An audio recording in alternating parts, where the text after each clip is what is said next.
Bentrovati amici sul mio canale, un video a sorpresa perché è arrivato un pacco velocissimo, ordinato domenica sera, ho fatto l'ordine ed è arrivato oggi in questo preciso istante. Sono tornato a casa, ma era già qualche ora che stava lì, avevo già fatto un unboxing della Varesina Orchidee, vi faccio vedere che cosa è arrivato. Questo è il pacco, via!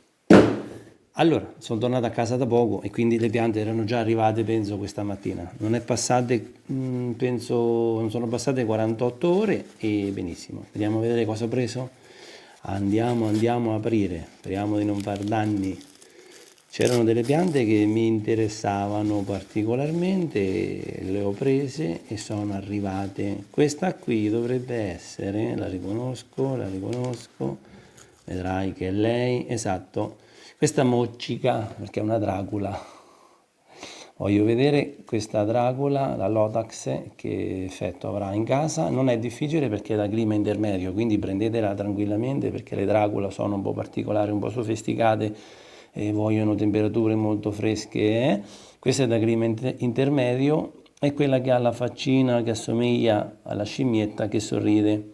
Quindi prendetela se vi capita perché la Dracula Lotax è facile da gestirla in quanto è da clima intermedio come un Dendrobium Pierardi, né più né meno. Magari questa gradisce un pochino più di umidità. Poi avevo trovato anche qualcos'altro che mi interessava nel listino, nel catalogo, ma la velocità è una cosa esagerata perché è venuto, non so se è venuto giù Gioele con la macchina perché così velocemente da Varese nelle Marche penso che sia un record, una velocità a staffetta. Allora guardate questa qui che ho preso, andiamo, dalla forma sembrerebbe la japonica, esatto, è la Sedirea. La Sedirea japonica, Phalaenopsis japonica che poi è diventata Sedirea. E ai fiori che profumano ero curioso perché dico adesso io devo provarla. Quando è giorno dice, insomma, chi ce l'ha che profuma tantissimo. Poi abbiamo un'altra Phalaenopsis che era tanto che cercavo e l'ho trovata. Ora vediamo se riesco ad aprirla, se no. Questa qui che ha delle infiorescenze lunghe anche 90 centimetri, anche un metro, fa tantissimi fiori, è la madre di tutte le orchidee sul viola, sul violetto. Quindi negli ibridi, questo non c'entra niente, questo lo possiamo togliere. Negli ibridi quando trovate il viola, il violetto è lei, la schilleriana. Voglio vedere se sono bravo a far vivere anche questa, ma ce la mettiamo tutta, Le ho prese per farle vivere, quindi ce la mettiamo tutta. Questa è un'altra cosa che avevo scelto, che avevo ordinato. Vediamo.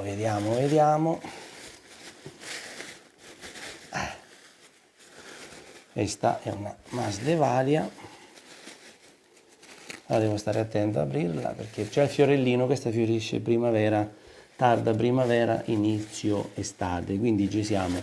Questa non è che è fiorita perché sono stato bravo io, è appena arrivata, è stato bravo Gioele.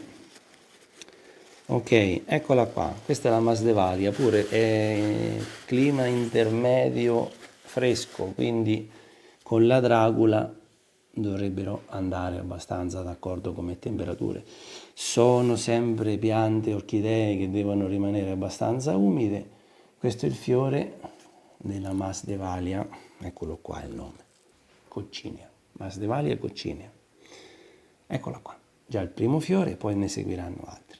Bene ragazzi, c'è una cosa in più, un omaggio che Gioele ci ha fatto, il concime, questo è un omaggio che lui ha fatto personalmente, il 30-10-20 non lo avevo, questo è ricco in azoto e quindi è importante perché non ce l'avevo. Grazie mille Gioele del pensiero, graditissimo, questo non lo avevo proprio, quindi è lettura telepatica. Bene, spero di avervi invogliato a prendere questa tipologia di orchidee, Masdevalia, Dracula, anche la Dracula è una Masdevalia, in realtà sono più o meno della stessa specie. E queste due Phalaenopsis. Poi mi metto al lavoro per gestirle il meglio possibile Benissimo, grazie di avermi seguito, questo è stato un unboxing veloce che non contavo che fosse così veloce, quindi se volete serietà, precisione, puntualità e un aspetto importante è la parte dell'omaggio, perché ci tiene spesso a fare omaggi. Quando era il periodo di Natale c'erano dei bigliettini bellissimi, delle portafoglietti, del gel quando c'era il Covid per le mani, quindi originale anche nella scelta dei pensierini da mettere dentro. Grazie di avermi seguito, mi metto al lavoro a sistemare tutto il gran macello che ho fatto. Grazie, a presto.